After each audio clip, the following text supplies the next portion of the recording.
144 साल के बाद आने वाला महाकुंभ अब खत्म होने को है, कुछ दिनों चंद दिनों में खत्म हो जाएगा, लेकिन एक वीडियो वायरल होता रह जाएगा, कुछ फोटो वायरल होते रह जाएंगे जिसमें एक महामंडलेश्वर एक युवती के साथ, एक सुंदर सी युवती के साथ नज़दीकियों की चर्चा हमेशा होती रहेगी। और जब भी ये होगा तब यकीन मानिए सनातन का सर शर्म से झुक जाएगा। जी हाँ, हम बात कर रहे हैं हर्षा रिछाड़िया और उनके गुरु या तथाकथित गुरु कैलासानंद गिरी जी महाराज का। महामंडलेश्वर हैं स्वामी श्री 108 कैलासानंद गिरी जी महाराज, निरंजनी अखाड़े के चीफ भी हैं, यानी कि महंत भी हैं, लेकिन उसके बावजूद जिस प्रकार से उनकी क्रियाएं रही हैं इस महाकुंभ में, वो कहीं ना कहीं शर्मनाक तो दिखता ही है। महाराज, पीठ की एक महिमा होती है, पीठ की एक परंपरा होती है। निरंजनी अखाड़े के महंत हैं और निरंजनी अखाड़े आपको बताते चले सभी अखाड़ों में सबसे श्रेष्ठ माना जाता है विद्वान के मामले में, ज्ञान के मामले में, और संख्या बल के मामले में दूसरा नंबर आता है।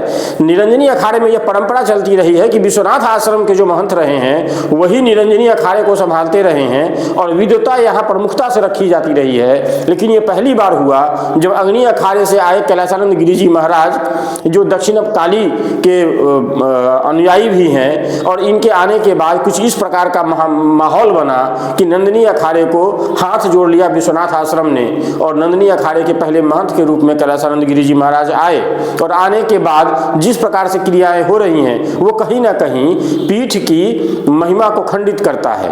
अब मुझे बताइएगा इस चंद तस्वीरों में, कहीं रथ पे, कहीं पीठ के बगल में, कहीं अभिषेक करते समय और कहीं पूजन सामग्री, पूजन तैयारी करते समय एक युवती बार बार महाराज के आसपास दिखाई देती है। वो युवती है कौन? एक इंस्टाग्रामर, एक रील बनाने वाली महिला। उनकी तो सार्थकता सिर्फ इतनी है, न तो वो साधु हैं, न सन्यासी हैं, न संत हैं। उन्होंने खुद ही डिनाई किया है कि मीडिया रिपोर्ट में कि मैं साध्वी नहीं हूं, और उनके परिवार वालों ने यह स्वीकार किया कि जल्द ही उसकी शादी होने वाली है। तो फिर हर्षा रिछाड़िया प्रभु के साथ इतना आसपास दिख क्यों रहे हैं?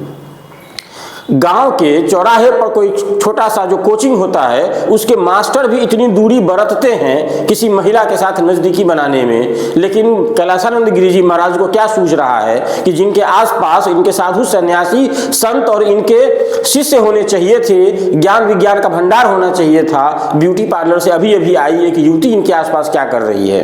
जो भी तस्वीरें आप देख रहे हैं जरा देखिएगा और दिल से पूछिएगा कि एक पीठाधीश के आसपास इस तरह की महिला का बार बार होना क्या दर्शाता है? किस प्रकार की नजदीकी है? क्या वो महिला इनके परिवार की सदस्य है? नहीं, क्योंकि ये सन्यासी हैं, महामंडलेश्वर हैं, तो इनके ये सन्यास धारण कर लेते हैं तो इनके माता पिता भी पराये हो जाते हैं। तो फिर ये महिला है कौन? क्या सन्यासी है? बिल्कुल नहीं, महिला ने खुद ही मान लिया कि वो सन्यासी नहीं है। क्या साध्वी है? महिला ने खुद ही मान लिया कि वो साध्वी नहीं है। तो फिर ये कौन है?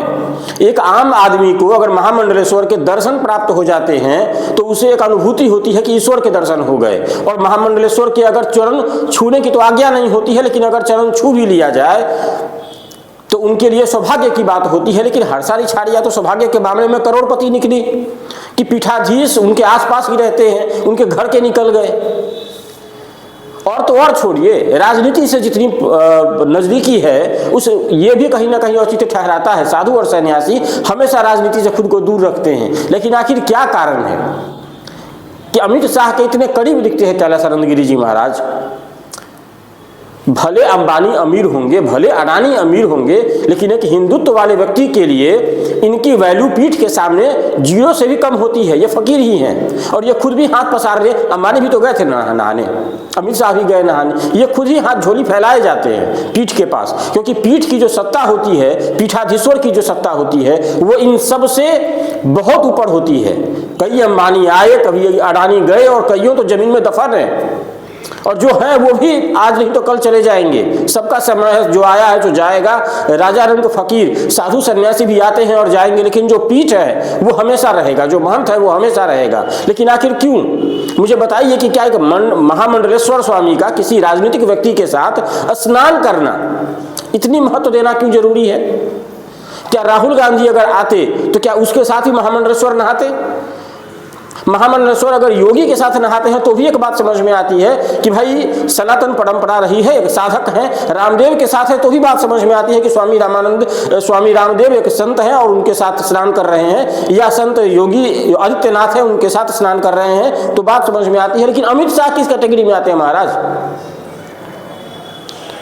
और इस प्रकार से, और इसी बात की अगर आलोचना अगर शंकराचार्य कर देते हैं तो फिर वो शंकराचार्य विमुख हो जाते हैं धर्म से, वो राष्ट्रद्रोही, कुलद्रोही, बीजेपी विद्रोही होना उनके लिए नागवार गुजरता है। जरा ध्यान दीजिएगा, महाकुंभ में सनातन की प्रतिष्ठा दांव पर लगी हुई है। कभी कोई लिपस्टिक वाली महिला महामंडलेश्वर बन जाती है तो कभी कोई महामंडलेश्वर लिपस्टिक वाली महिला के दीवाने हो जाते हैं। समझ में नहीं आ रहा है चल क्या रहा है। जो आचार्य हैं त्रिपाठी जी किन्नर अखाड़े के, वो किसी नियम तोड़ करके नियम विरुद्ध किसी महिला को बना देते हैं महामंडलेश्वर, और जो महामंडलेश्वर हैं वो किसी महिला को अपने आसपास घुमाते रहते हैं। भाई चल क्या रहा है महाकुंभ में? आपकी क्या राय है कमेंट बॉक्स में लिखिएगा। ऐसे ही पोल खोल वीडियो और आते रहेंगे। आप देख रहे हैं बिहारी जंक्शन, मैं आपका नीरज कुमार। धन्यवाद।